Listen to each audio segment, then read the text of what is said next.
Hello everyone in the cyber world, welcome back to another video. I'm Richard, also known as Poorman. And I'm Jennifer, also known as Mrs. Poorman.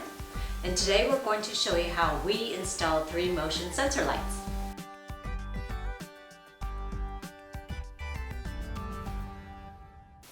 So before we get into this video today, we ran into a couple problems.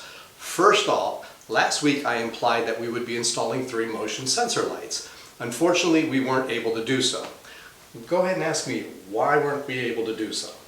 And why weren't you able to install 3 motion sensor lights? Well, the answer to that is actually pretty simple. The reason is, I only bought 2 motion sensor lights. Hey, cut me some slack, I'm old.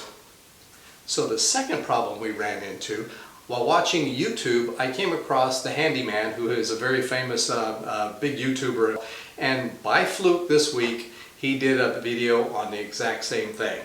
So we could have skipped this, but figured, what the heck, we've already filmed this, so we're going to go ahead and continue it.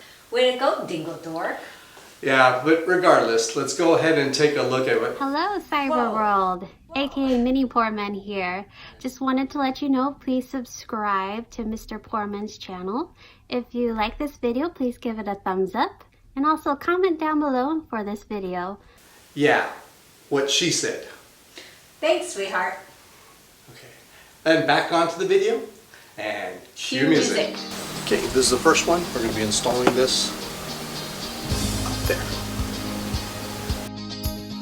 Before working with anything electrical, be sure to cut off the power.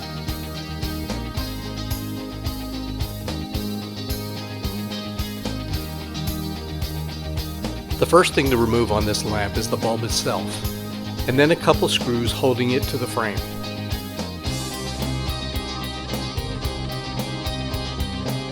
Next, I disconnected the black, white, and ground wires, and the lamp was done. I then fed the wires through a base plate.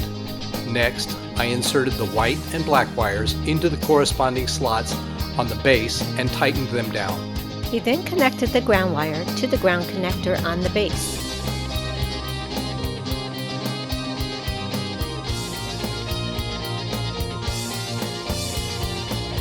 Next, he attached the lamp to the base.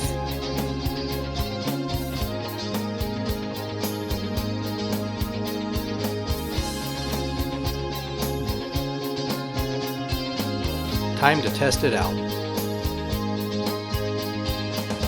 Although this lamp is different, the basic concepts are the same.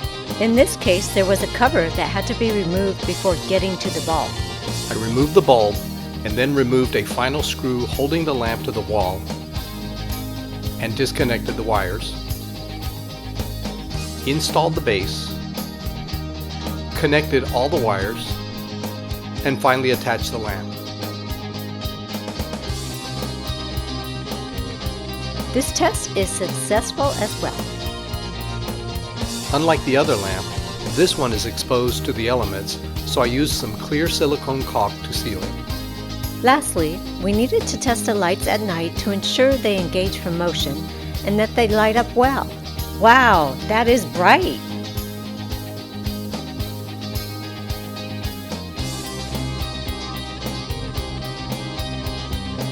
We hope you enjoyed the video. We had a good time with this one as always. I'm sorry we didn't get to the third light as we had promised. We will be getting to that in the future, but we'll do it on our own time. Starting next week, we're going to do a variety of different projects, and we will keep you posted. Until then, bye-bye.